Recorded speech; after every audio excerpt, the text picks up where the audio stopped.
Hallelujah. Good morning.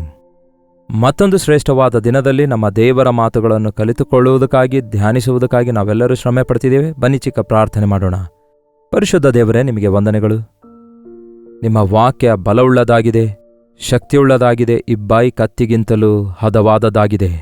ನಮ್ಮ ಹೃದಯ ಅಂತರಾಳದೊಳಗೆ ತೂರಿಕೊಂಡು ನಮ್ಮ ಯೋಚನೆಗಳನ್ನು ಆಲೋಚನೆಗಳನ್ನು ವಿಭಾಗಿಸುವಷ್ಟು ತೂರಿಕೊಂಡು ನಮ್ಮ ಸ್ಥಿತಿ ಏನೆಂದು ಅರಿತುಕೊಂಡು ನಿಮ್ಮ ಕೃಪೆಗಾಗಿ ಬೇಡಿಕೊಳ್ಳಲು ನಮಗೆ ಸಹಾಯ ಮಾಡುವಂಥದ್ದಾಗಿರೋದ್ರಿಂದ ನಿಮ್ಮ ಮಾತಿಗಾಗಿ ಕಾದುಕೊಂಡಿದ್ದೇವೆ. ನಮ್ಮೊಂದಿಗೆ ಮಾತಾಡಿರಿ ಎಂದು ಕ್ರಿಸ್ತನ ನಾಮದಲ್ಲಿ ಬೇಡುತ್ತೇವೆ ತಂದೆಯೇ, ಆಮೇನ್. ಹೌದು ಪ್ರಿಯರೇ, ನಾವು ಮೇಲಿಂದ ಮೇಲೆ ಕನ್ನಡಿಯಲ್ಲಿ ನಮ್ಮ ಮುಖ ನೋಡಿಕೊಂಡು ನಮ್ಮ ಮುಖವನ್ನು ಸರಿಪಡಿಸಿಕೊಂಡಂತೆ ನಾವು ವಾಕ್ಯವೆಂಬ ಕನ್ನಡಿಯಲ್ಲಿ ನೋಡಿಕೊಂಡು ನಮ್ಮನ್ನು ನಾವು ನಮ್ಮ ಅಂತರಂಗವನ್ನು ಸಿದ್ಧ ಮಾಡಿಕೊಳ್ಳುವುದಕ್ಕೋಸ್ಕರ ದೇವರು ಕೊಟ್ಟಿರುವ ಅವಕಾಶಕ್ಕಾಗಿ ಆತನನ್ನೇ ಸ್ತುತಿಸುತ್ತೇನೆ.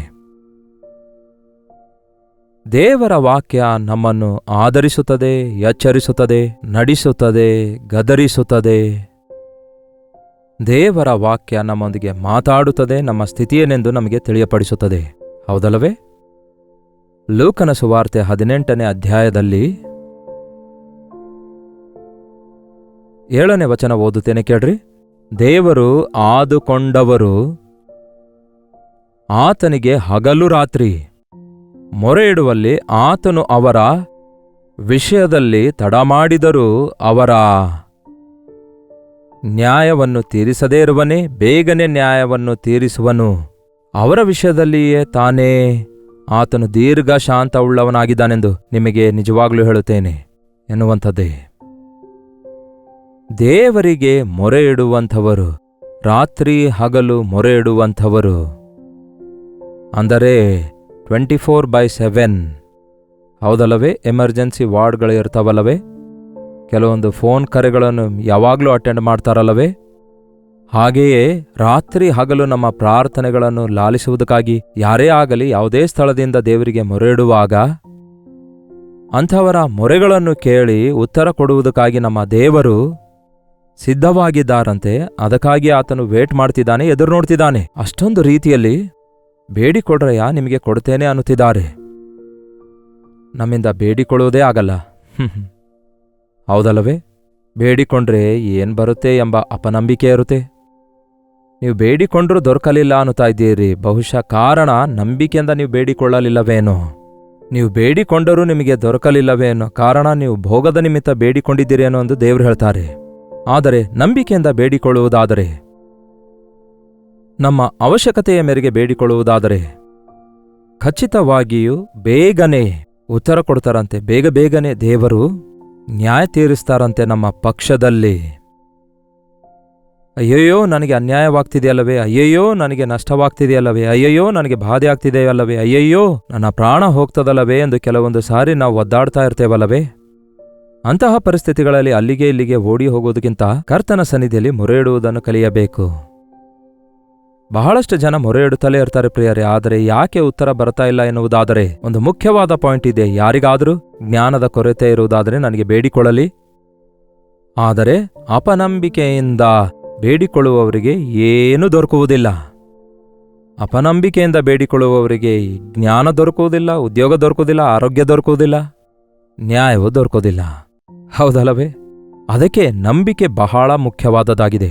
ಹೌದು, ಈ ದಿನ ಯೇಸು ಕ್ರಿಸ್ತನನ್ನು ನಂಬಿದಂಥವರೆಲ್ಲರಿಗೆ ಇರುವಂತಹ ಒಂದು ಒಳ್ಳೆ ಹೆಸರೇನೆಂದರೆ ವಿಶ್ವಾಸಿಗಳು, ಬಿಲೀವರ್ಸ್. ಕೇಳಿ ಪ್ರಿಯರೇ, ಕ್ರಿಸ್ತನಲ್ಲಿ ನಂಬಿಕೆ ಇಟ್ಟಂಥವರು, ನಂಬಿ ದೀಕ್ಷಾಸ್ನಾನ ತೆಗೆದುಕೊಂಡಂಥವರು, ಕರ್ತನ ಮೇಜಿನಲ್ಲಿ ಪಾಲ್ಗೊಳ್ಳುವಂಥವರೆಲ್ಲರೂ ವಿಶ್ವಾಸಿಗಳಾಗಿದ್ದಾರೆ. ನನ್ನ ಸ್ಥಾನದಲ್ಲಿ ನನ್ನ ಯೇಸು ಮರಣ ಹೊಂದಿದ್ದಾರೆ, ನನ್ನ ಪಾಪಕ್ಕಾಗಿ ಪ್ರಾಯಶ್ಚಿತ್ತ ಉಂಟು ಮಾಡಿದ್ದಾರೆ, ಆತನಲ್ಲಿ ನಾನು ನಂಬಿಕೆ ಇಡ್ತಿದ್ದೇನೆ, ಆತನು ನನ್ನ ದೇವರು ಸಜೀವವಾಗಿದ್ದಾನೆ, ನನಗೋಸ್ಕರ ಅತಿ ಬೇಗನೆ ಬರಲಿಕ್ಕಿದ್ದಾನೆಂದು ನಂಬುತ್ತಾ ಇದ್ದೇವೆ. ನಂಬುತ್ತಿದ್ದೀರೋ ಇಲ್ಲವೋ? ನಂಬಿರಿ. ಸುಮ್ಮನೆ ನಂಬಬಾರದು. ನೀವು ನಿಮ್ಮ ಕ್ರಿಯೆಯಲ್ಲಿ ಆ ನಂಬಿಕೆಯನ್ನು ತೋರಿಸಬೇಕು. ಮತ್ತೆ ಯೇಸು ಕ್ರಿಸ್ತನನ್ನು ನಂಬಿದ ನಂತರ ನಾವು ಎಲ್ಲರಂತೆ ಪ್ರವರ್ತಿಸುವುದಾದರೆ, ಪರಿಸ್ಥಿತಿಗಳು ಅನುಕೂಲವಾಗಿರುವಾಗ, ಹಾಯಾಗಿರುವಾಗ ಬಹಳ ಸಂತೋಷವಾಗಿರುವುದು, ಮೃದುವಾಗಿರುವುದು, ಪರಿಸ್ಥಿತಿಗಳು ತಾರುಮಾರಾದಾಗ ಗೊಂದಲಕ್ಕೊಳಗಾಗುವುದು ಒಳ್ಳೆಯದಲ್ಲ. ಈ ದಿನ ಬಹಳಷ್ಟು ಜನ ನಂಬಿಕೆಯಿಂದ ನಡೆಯುತ್ತಾ ಇಲ್ಲ ಪ್ರಿಯರೇ. ಕೊರಿಂಥದವರಿಗೆ ಬರೆದ 2ನೇ ಪತ್ರಿಕೆಯಲ್ಲಿ ಹೀಗೆ ಬರೆಯಲಾಗಿದೆ. 5ನೇ ಅಧ್ಯಾಯ 6ನೇ ವಚನ ಹೇಳುತ್ತೆ, ನಾವು ನೋಡುವವರಾಗಿ ನಡೆಯದೆ ನಂಬುವವರಾಗಿಯೇ ನಡೆಯುತ್ತೇವೆ. ನೋಡಿ ನಡೆಯುವುದಂದ್ರೆ ಕಣ್ಣಿಗೆ ಕಾಣುವುದರ ಮೇರೆಗೆ ಎಲ್ಲರೂ ನಡೆಯುತ್ತಾರೆ. ಅದು ಎಲ್ಲರಿಗೂ ಸಹಜ.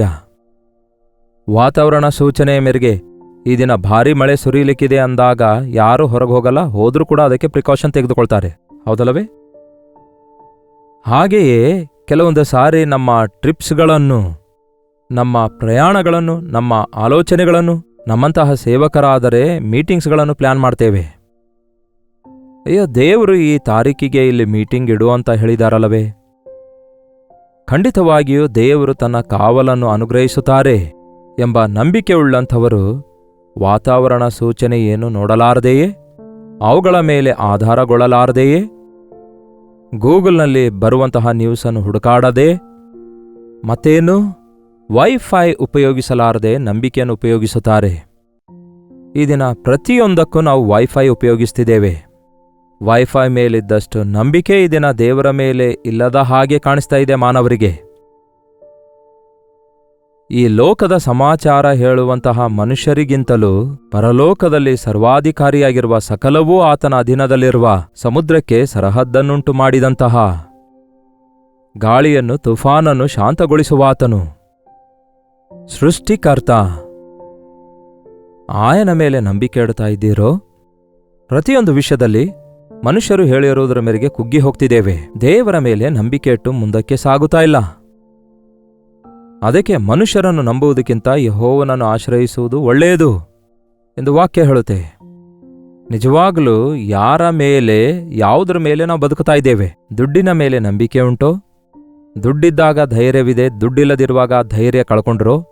ಆರೋಗ್ಯ ಚೆನ್ನಾಗಿರುವಾಗ ಒಳ್ಳೆಯದಾಯ್ತು, ಚೆನ್ನಾಗಿದ್ದೇನೆ ನಾನು, ಆರೋಗ್ಯದಲ್ಲಿ ಆ ಒಂದು ಹಾಸ್ಪಿಟಲ್ಗಳಿಗೆ ಹೋಗೋದು, ಈ ದಿನ ಟೆಸ್ಟ್ಗಳನ್ನು ಮಾಡಿಕೊಳ್ಳೋದು, ಆ ರಿಪೋರ್ಟ್ಸ್ ನೋಡಿದ ಕೂಡಲೇ ಎಲ್ಲಿಲ್ಲದ ಕುಗ್ಗುವಿಕೆ ಬರುತ್ತೆ. ಎಷ್ಟು ಜನರಿಗೆ ಗೊತ್ತು ಪ್ರಿಯರೇ? ನಮಗೆ ಗೊತ್ತಾಗಲಾರದ ಹಾಗೆ ನಮ್ಮ ಶರೀರ ಅವಯವಗಳಲ್ಲಿ ಮೇಲಿಂದ ಮೇಲೆ ಅವು ರೆಸ್ಟೋರ್ ಆಗುವುದಕ್ಕಾಗಿ, ಸ್ವಸ್ಥವಾಗುವುದಕ್ಕಾಗಿ, ನಮ್ಮಲ್ಲಿ ಇರುವ ಇನ್ಫೆಕ್ಷನ್ ಅನ್ನು ವಾಸಿ ಮಾಡಲು ನಮ್ಮೊಳಗಿರುವಂತಹ ಬಲ, ಇಮ್ಯೂನ್ ಸಿಸ್ಟಮ್ ಅನ್ನುತ್ತಾರಲ್ಲವೇ, ಮೇಲಿಂದ ಮೇಲೆ ಅದು ಎದುರಿಸುತ್ತಲೇ ಇರುತ್ತೆ. ಅವು ಸೋತು ಹೋದಾಗ ನಮ್ಮ ರೋಗ ಬಯಲಾಗುತ್ತೆ. ಸೋತು ಹೋಗದೇ ಇರುವಾಗ ನಾವು ಆರೋಗ್ಯದಿಂದ ಮುಂದಕ್ಕೆ ಸಾಗ್ತೇವೆ. ನಿಮಗೆ ಆರೋಗ್ಯವನ್ನು ದಯಪಾಲಿಸುವೆನು ಎಂದು ದೇವರು ಹೇಳಿರುವ ವಾಗ್ದಾನವನ್ನು ಹಿಡಿದುಕೊಳ್ಳುವುದಾದರೆ ನೀವು ಯಾವುದೇ ರಿಪೋರ್ಟ್ ವಿಷಯದಲ್ಲಿ ದಿಗಿಲು ಪಡುವ ಅವಶ್ಯಕತೆ ಇಲ್ಲ. ಅಷ್ಟಕ್ಕೂ ರಿಪೋರ್ಟ್ಸ್ಗೋಸ್ಕರ ಪ್ರಯಾಸ ಪಡುವ ಅವಶ್ಯಕತೆ ಇಲ್ಲ. ನಂಬಿಕೆ ಇರುವಾಗ ಅದನ್ನು ನಂಬಿ ದೇವರು ಕೊಡುವ ಬಿಡುಗಡೆಯನ್ನು ನೋಡಲಾರದೆ ಅವುಗಳಿಗೆ ನಿರೂಪಣೆ ಕೇಳ್ತಾ ಇದ್ದೇವಲ್ಲವೇ, ಅದೇ ಅಪನಂಬಿಕೆ, ಅವಿಶ್ವಾಸ ಆಗಿದೆ.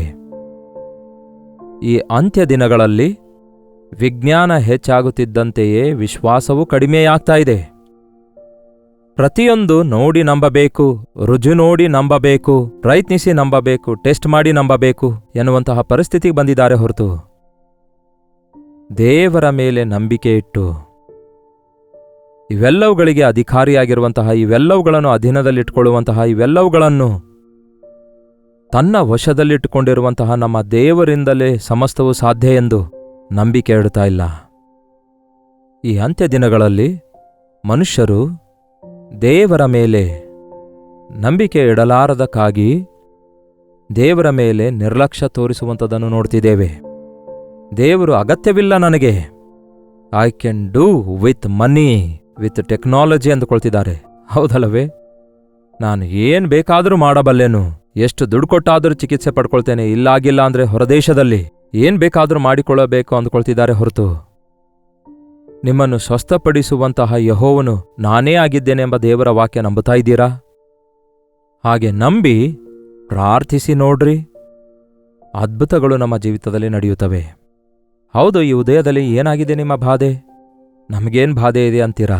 ಸುಮ್ಮನೆ ಹಾಗೆ ಹೇಳ್ತಿದ್ದೀರಿ. ಆದರೆ ನಿಮಗೆಷ್ಟೋ ಬಾಧೆ ಇವೆ ಎಂಬುದಾಗಿ ನಿಮಗೂ ಗೊತ್ತು, ಎಲ್ಲರಿಗೂ ಗೊತ್ತು. ಬಾಧೆ ಇಲ್ಲದವನು ಯಾರಿದ್ದಾರೆ ಹೇಳಿ? ಒಂದಲ್ಲ ಒಂದು ಸಮಸ್ಯೆ ದಿನಾಲೂ ನಮ್ಗೆ ಅಡ್ಡ ಬರುತ್ತಲೇ ಇರುತ್ತೆ, ಯಾವುದೋ ಒಂದು ತಗುಲುತ್ತಲೇ ಇರುತ್ತೆ. ಒಂದಲ್ಲ ಒಂದು ಪರಿಸ್ಥಿತಿಯನ್ನು ನಾವು ಹಾದು ಹೋಗಬೇಕಾಗತ್ತೆ, ಅದನ್ನು ಯಾರೂ ತಪ್ಪಿಸ್ಲಿಕ್ಕಾಗಲ್ಲ.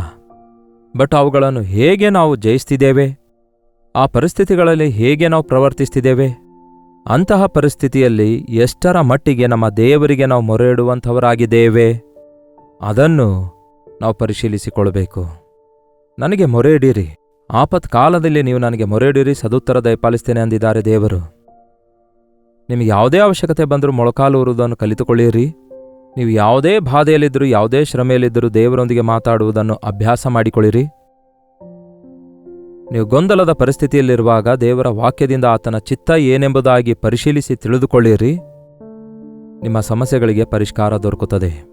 ಡಾಕ್ಟರ್ಸ್ಗಳು ಮಾಡುವ ಆಪರೇಷನ್ಸ್ಗಳು ಫೇಲ್ ಆಗಬಹುದೇನೋ, ಲಾಯರ್ಸ್ ಡೀಲ್ ಮಾಡುವಂತಹ ಕೇಸ್ಗಳು ಫೇಲ್ ಆಗ್ತವೇನೋ, ಆದರೆ ನ್ಯಾಯ ಮಾಡುವಂತಹ ದೇವರು, ಮೇಲನ್ನುಂಟು ಮಾಡುವ ದೇವರು, ಸ್ವಸ್ಥಪಡಿಸುವಂತಹ ದೇವರು ನಂಬಿಗಸ್ತನಾಗಿದ್ದಾರೆ. ಆತನು ಎಷ್ಟೋ ನಂಬಿಗಸ್ತನಾಗಿದ್ದಾರೆ. ದೇವರನ್ನು ನಂಬಿರಿ. ಮನುಷ್ಯರನ್ನು ನಂಬಿ ಮೋಸ ಹೋಗ್ತಿದ್ದೀರಲ್ಲವೋ, ಪರಿಸ್ಥಿತಿಗಳಿಗೆ ಒಳಗಾಗಿ ನಷ್ಟ ಹೋಗ್ತಿದ್ದೀರಲ್ಲವೋ, ದೇವರಲ್ಲಿ ನಂಬಿಕೆ ಇಡಿರಿ. ನಿಮ್ಮ ಹೃದಯ ಕಳವಳಗೊಳ್ಳದಿರಲಿ. ಯಾವುದೇ ಸಮಸ್ಯೆ ಇರಲಿ, ಸಮಸ್ಯೆಗಳಿರ್ತವೆ. ಸಮಸ್ಯೆಗಳ ಬಲೆಯಲ್ಲಿ ನಾವು ಸಿಕ್ಕಾಕೊಳ್ತೇವೆ. ಒಂದು ವೇಳೆ ದೇವರು ನಮ್ಮ ಸಂಗಡ ಇರೋದಾದರೆ ಮೇಲಿಂದ ಮೇಲೆ ಬಿಡುಗಡೆ, ಮೇಲಿಂದ ಮೇಲೆ ಪರಿಷ್ಕಾರ, ಮೇಲಿಂದ ಮೇಲೆ ನಮಗೆ ಒಳ್ಳೆಯದೇ ಆಗುತ್ತೆ. ಮೊರೆ ಇಡಿರಿ. ಪ್ರಾರ್ಥನೆ ಮಾಡಿದ್ದೇನೆಂದು ಹೇಳಬೇಡಿ. ಮೊರೆ ಬೇರೆ, ಪ್ರಾರ್ಥನೆ ಬೇರೆ. ಎಡಬಿಡದೆ ಪ್ರಾರ್ಥಿಸುವುದಕ್ಕೆ ಮೊರೆ ಅನ್ನುತ್ತಾರೆ. ಒಂದು ವಿಷಯ ನೆನಪಿನಲ್ಲಿಟ್ಕೊಂಡು ಆ ವಿಷಯದಲ್ಲಿಯೇ ದೇವರಿಗೆ ಪ್ರಾರ್ಥನೆ ಮಾಡಿ ಖಚಿತವಾಗಿ ಬೇಡಿಕೊಳ್ಳೋದಾದರೆ, ನಂಬಿಕೆಯಿಂದ ಬೇಡಿಕೊಳ್ಳೋದಾದರೆ, ವಿಶ್ವಾಸದಿಂದ ಬೇಡಿಕೊಳ್ಳೋದಾದರೆ ಖಚಿತವಾಗಿ ದೇವರು ಒದಗಿಸ್ತಾರೆ. ರ್ಯಾಂಡಮ್ ಆಗಿ ಎಲ್ಲವೂ ದೇವರು ಮುಂದಿಡುವಂಥದ್ದಲ್ಲ. ನಿಮ್ಮ ಮುಖ್ಯವಾದ ಸಮಸ್ಯೆ ಏನಾಗಿದೆ, ಮುಖ್ಯವಾದ ಚಿಕ್ಕೆ ಏನಾಗಿದೆ, ಮುಖ್ಯವಾದ ಅವಶ್ಯಕತೆ ಏನಾಗಿದೆ, ನಾನು ಮಾತಾಡುತ್ತಿರುವಾಗ ಈಗಲೇ ಹೇಳಿ ಆ ಮಾತು. ನಿಮ್ಮನ್ನು ನೀವು ಪ್ರಶ್ನಿಸಿಕೊಳ್ಳಿರಿ, ಏನಾಗಿದೆ ನನ್ನ ಜೀವಿತದಲ್ಲಿ ಮುಖ್ಯವಾದದ್ದು, ಏನಾಗಿದೆ ನನ್ನ ಈ ಕಳವಳಗಳಿಗೆ ಮೂಲ ಕಾರಣ. ಅವುಗಳಿಂದ ನನಗೆ ಬಿಡುಗಡೆ ದೊರಕುವುದಾದರೆ ಎಲ್ಲಾ ವಿಷಯಗಳಲ್ಲಿ ನನಗೆ ಬಿಡುಗಡೆ ದೊರಕುತ್ತದೆ. ಖಂಡಿತವಾಗಿಯೂ ದೇವರು ನನಗೆ ಉತ್ತರ ಕೊಡ್ತಾರೆ ಎಂಬ ನಂಬಿಕೆಯಿಂದ ನೀವು ಪ್ರಾರ್ಥಿಸುವುದಾದರೆ ಅದ್ಭುತಗಳು ನಡೆಯುತ್ತವೆ. ದೇವರಲ್ಲಿ ನಂಬಿಕೆ ಇಡಿರಿ. ಯಾವ ವಿಷಯ ಲಕ್ಷಿಸಬೇಡಿ.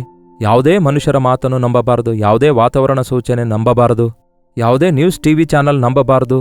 ದೇವರ ಸ್ವರ ಕೇಳುವುದನ್ನು ಕಲಿಯಿರಿ. ದೇವರ ಚಿತ್ತ ಏನಾಗಿದೆ ಎಂದು ಕಲಿತುಕೊಳ್ಳಿರಿ. ದೇವರಿಗೆ ಬೇಡಿಕೊಳ್ಳುವುದನ್ನು ಕಲಿತುಕೊಳ್ಳಿರಿ. ಮೇಲಿಂದ ಮೇಲೆ ನಮ್ಮ ಅಪನಂಬಿಕೆ ಹೊರಟು ಹೋಗ್ತದೆ. ಆಗ ನಂಬಿಕೆಯಿಂದ ಮುಂದೆ ಸಾಗ್ತೇವೆ. ಪ್ರಾರ್ಥನೆ. ಪರಿಶುದ್ಧ ದೇವರೇ, ಪ್ರೀತಿಯುಳ್ಳ ತಂದೆಯೇ, ಈ ಅಪನಂಬಿಕೆಯ ಜೀವಿತದಲ್ಲಿ ದೇವರೇ ನಂಬಿಕೆಯುಳ್ಳವರಾಗಿ ಜೀವಿಸುವುದಕ್ಕಾಗಿ, ಮುಖ್ಯವಾಗಿ ನಿಮ್ಮಲ್ಲಿ ನಂಬಿಕೆ ಇಟ್ಟು ಜೀವಿಸುವುದಕ್ಕಾಗಿ ನಮಗೆ ಸಹಾಯ ಮಾಡಿರಿ. ನಮ್ಮ ಸುತ್ತಲಿರುವ ಪರಿಸ್ಥಿತಿಗಳನ್ನು ನೋಡುವಾಗ, ನಮ್ಮ ಶೋಧನೆಗಳನ್ನು ನೋಡುವಾಗ, ನಮ್ಮ ಕಷ್ಟಗಳನ್ನು ನೋಡ್ತಾ ಇರುವಾಗ, ನಮ್ಮ ಕುಟುಂಬ ಪರಿಸ್ಥಿತಿಗಳನ್ನು ನೋಡುವಾಗ ನಮ್ಮೊಳಗುಂಟಾಗುವಂತಹ ನಿರುತ್ಸಾಹದಿಂದ ನಮ್ಮನ್ನು ಬಿಡುಗಡೆ ಮಾಡಿ, ಭಯ ಆಂದೋಲನೆಯ ಪರಿಸ್ಥಿತಿಯಲ್ಲಿಯೂ ಕೂಡ ನಂಬುವುದು ನಿಮ್ಮಿಂದ ಆಗುವುದಾದರೆ ನಂಬುವವನಿಂದ ಸಮಸ್ತವೂ ಸಾಧ್ಯ ಎಂದು ನೀವು ಹೇಳಿರುವ ಮಾತಿನ ಮೇರೆಗೆ ನಮ್ಮ ಜೀವಿತದಲ್ಲಿಯೂ ಅದೇ ರೀತಿ ಆಗಲು ಸಹಾಯ ಮಾಡಿರಿ. ನಂಬುತ್ತೇವೆ ದೇವರೇ, ಅಪನಂಬಿಕೆ ನಮ್ಮಲ್ಲಿ ಹುಟ್ಟದಂತೆ ಸಹಾಯ ಮಾಡಿರಿ ಎಂದು ಪ್ರಾರ್ಥಿಸುವವರಾಗಿರುವಂತೆ ಕೃಪೆ ತೋರಿಸಿರೆಂದು ಅನುದಿನವೂ ನಿಮ್ಮ ವಾಕ್ಯ ಕೇಳುತ್ತಿರುವ ಪ್ರತಿಯೊಬ್ಬರೂ ನಂಬಿಕೆಯನ್ನು ಹೊಂದಿದವರಾಗಿ ನಂಬಿಕೆ ಯಾತ್ರೆಯಲ್ಲಿ ಮುಂದೆ ಸಾಗಲು ಹಾಗೂ ಅನುದಿನವೂ ನಮ್ಮ ಜೀವಿತದಲ್ಲಿ ಅದ್ಭುತಗಳನ್ನು ನೋಡಲು ಸಹಾಯ ಮಾಡಿರೆಂದು ಕ್ರಿಸ್ತನ ನಾಮದಲ್ಲಿ ಬೇಡುತ್ತೇವೆ ತಂದೆಯೇ, ಆಮೇನ್. ನಮ್ಮ ತಂದೆಯಾದ ದೇವರ ಪ್ರೀತಿಯೂ, ಮಗನಾಗಿರುವ ಕ್ರಿಸ್ತನ ಕೃಪೆಯೂ, ಆದರಣೆಕರ್ತನಾದ ಪವಿತ್ರಾತ್ಮನ ಸಹವಾಸವು ಕೂಡಿ ಬಂದಿರುವ ನಮ್ಮೆಲ್ಲರ ಸಂಗಡ ಇಂದಿಗೂ ಸದಾಕಾಲಕ್ಕೂ ನೆಲೆಯಾಗಿರಲಿ, ಆಮೇನ್. ದೇವರಿಗೆ ಸ್ತೋತ್ರ. ನಿಮ್ಮ ಪ್ರಾರ್ಥನಾ ಮನವಿಗಳು 8939731313 ನಂಬರ್ಗೆ, ನೀವು ಇತರ ದೇಶದಿಂದ ವೀಕ್ಷಿಸುವುದಾದರೆ ಕೊಡಲ್ಪಟ್ಟ ಇದೇ ನಂಬರ್ಗೆ ಒಂದು ಟೆಕ್ಸ್ಟ್ ಆಗಲಿ ವಾಯ್ಸ್ ಮೆಸೇಜ್ ಮುಖಾಂತರ ವಾಟ್ಸಪ್ ಕಳಿಸಿಕೊಡಿರಿ. ನಿಮ್ಮೆಲ್ಲರ ಪಕ್ಷದಲ್ಲಿ ನಾವು ಅನುದಿನವೂ ಪ್ರಾರ್ಥಿಸ್ತಾ ಇದ್ದೇವೆ, ಉತ್ತರ ಕೂಡ ಹೊಂದಿಕೊಳ್ತಿದ್ದೇವೆ. ಹೀಗೆಂದು ಎಷ್ಟೋ ವಾಟ್ಸಪ್ ಮೆಸೇಜ್ ನಮಗೆ ಬರ್ತಿವೆ. ನಿಮ್ಮಲ್ಲಿ ಎಷ್ಟೋ ಜನರು ನಿಮ್ಮ ಪ್ರಾರ್ಥನೆಗೆ ಉತ್ತರ ತಿರುಗಿ ದೊರಕಿದೆ ಎಂದು ಹೇಳ್ತಾ ಇದ್ದೀರಿ. ಅದಕ್ಕಾಗಿ ದೇವರನ್ನೇ ಸ್ತುತಿಸ್ತೇನೆ.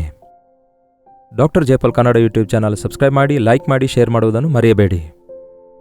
ಕರ್ತನ ಚಿತ್ತವಿರುವುದಾದರೆ ಮತ್ತೆ ನಾಳೆ ಇದೇ ಅನುದಿನದ ಧ್ಯಾನ ಎಂಬ ಕಾರ್ಯಕ್ರಮದಲ್ಲಿ ಮತ್ತೊಮ್ಮೆ ನಾವು ಭೇಟಿಯಾಗೋಣ. ತಪ್ಪದೆ ಪ್ರತಿದಿನ ಪ್ರಸಾರವಾಗುವ ಈ ಲೈವ್ ಕಾರ್ಯಕ್ರಮದಲ್ಲಿ ಜಾಯಿನ್ ಆಗಿರಿ. ಆಗ್ಲಿಕ್ಕಾಗದೇ ಇರುವವರು ನಂತರವಾದರೂ ಈ ವಾಕ್ಯ ಸಂದೇಶವನ್ನು ಕೇಳಿ ಆಧ್ಯಾತ್ಮಿಕವಾಗಿ ಬಲಗೊಳ್ಳಿರಿ. ಅಲ್ಲಿಯವರೆಗೂ ದೇವರ ಮಹಾಕೃಪೆ ನಿಮ್ಮೆಲ್ಲರೊಂದಿಗಿರಲಿ.